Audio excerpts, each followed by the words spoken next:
Hello दोस्तों, genius raise coaching मेरे YouTube channel में पुनः आप सबका स्वागत है। केमिस्ट्री की बेसिक कॉन्सेप्ट्स हैं, उनमें अगला आपको मैं बताने जा रहा हूं अणुभार। मॉलिक्यूलर वेट या मॉलिक्यूलर मास कहते हैं इंग्लिश में, हिंदी में इसे अणुभार या आणविक द्रव्यमान कहते हैं। तो इस तरह से अणुभार, इसको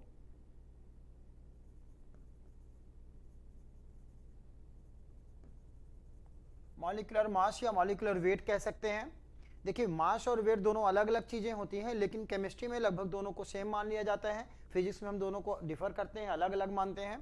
इस तरह से मॉलिक्यूलर मास या अणुभार, मॉलिक्यूलर वेट भी कह सकते हैं। किस तरह से किसी भी अणु का अणुभार निकाला जाता है, ये मैं आपको बताने जा रहा हूँ बहुत ही सरल ढंग से। ध्यान से देखिएगा। जैसे कोई भी अणु है, हम उदाहरण के रूप में मान लीजिए लेते हैं NaOH, सोडियम हाइड्रोक्साइड, और इस अणु का हम आणविक द्रव्यमान या अणुभार निकालना चाहते हैं। तो अणुभार निश्चित रूप से कोई अणु होता है तो कई परमाणुओं से मिलकर बना होता है। तो अणुभार क्या होगा? परमाणु भारों से मिलकर बना। अगर परमाणु से मिलकर अणु बनता है तो अणुभार किससे मिलकर बना होगा? परमाणु भारों से। जितने भी इसके अंदर परमाणु आएंगे उनके परमाणु भारों को जोड़ना होता है और कुछ नहीं होता। तो यहाँ पर सोडियम है, सोडियम का परमाणु भार हो गया 23, ऑक्सीजन का हो गया 16, हम जोड़ते चले जाएंगे, हाइड्रोजन का हो गया 1, और इस तरह से इसका अणुभार आ जाएगा 40। सोडियम हाइड्रोक्साइड का 40 आ गया। कैसे पता चल गया? सोडियम का हमने 23 निकाला, परमाणु भार 23 होता है, ऑक्सीजन का 16 होता है और हाइड्रोजन का 1 होता है।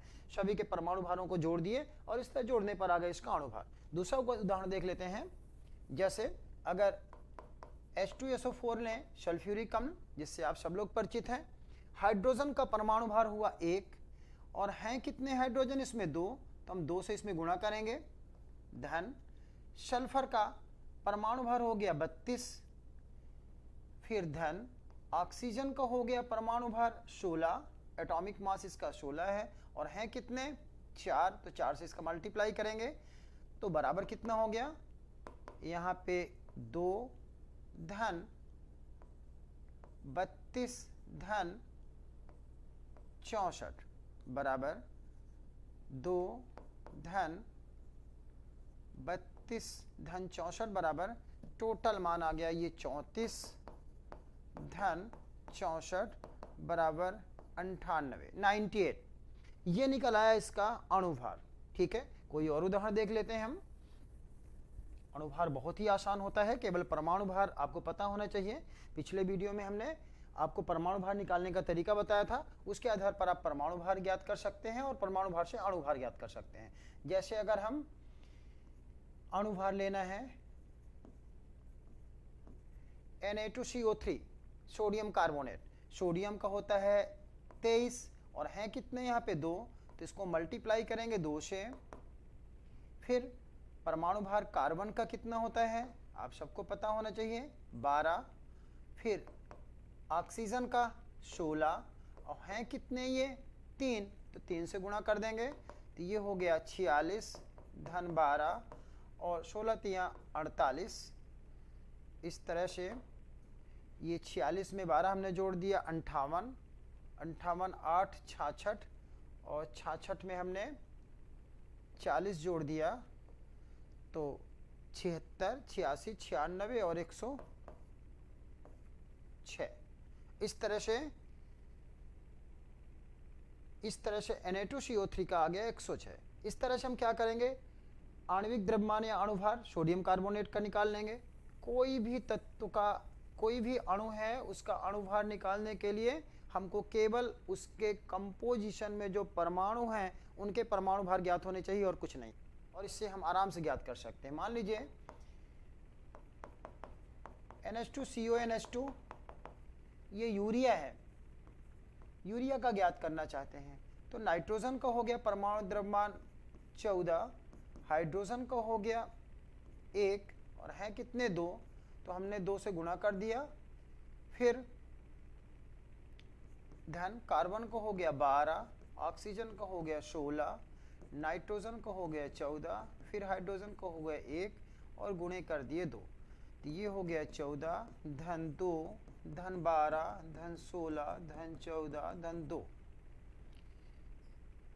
बराबर 14 2 16, 16 में 12 हमने जोड़ दिया 18 28, 28 और 6 34, 44, 44 और 2 46, और 46 में 14 12 14 जोड़ दिए तो कितना हो गया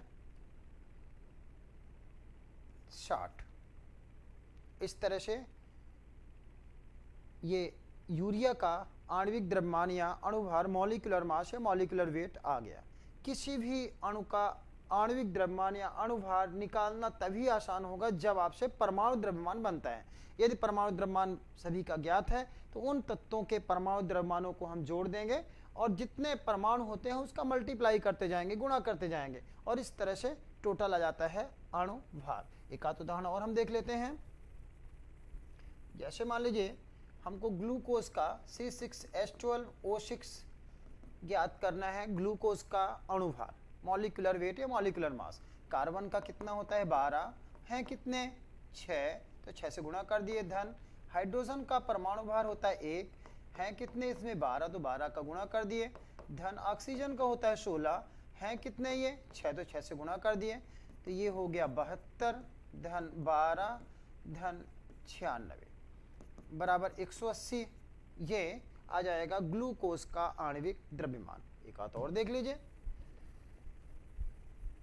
अगर मान लीजिए शक्कर, शुगर जो होता है, सुक्रोज कहते हैं इसको हम, शक्कर या सुक्रोज का मॉलिक्यूलर वेट हमको ज्ञात करना है C12H22O11। तो यहाँ पर कार्बन का होता है परमाणु द्रव्यमान 12 और है कितने 12, तो 12 से हम गुणा कर देंगे। धन हाइड्रोजन का परमाणु द्रव्यमान होता है 1, है कितने 22, तो 22 का गुणा कर देंगे। धन ऑक्सीजन का परमाणु द्रव्यमान होता है 16 और हैं कितने ये, ऑक्सीजन के परमाणु कितने हैं 11, तो 11 से गुणा कर देंगे, बराबर आ गया 144 धन 22 और धन 16 के 11 में गुणा करेंगे 176, ये बराबर आ जाएगा 342। और इस तरह से शक्कर का आणविक द्रव्यमान पता चल गया 42। इस तरह से आप किसी भी अणु का आणविक द्रव्यमान मॉलिक्यूलर वेट आसानी से ज्ञात कर सकते हैं, उनके संघटक जितने भी परमाणु होते हैं उनके परमाणु द्रव्यमानों को जोड़कर। ठीक है, यदि आपको वीडियो सरल लगा हो, अच्छा लगा हो, लग रहा हो कि आसानी से हम इसको सीख सकते हैं, तो आप मेरे वीडियो को लाइक कर सकते हैं, सब्सक्राइब कर सकते हैं और शेयर कर सकते हैं। धन्यवाद।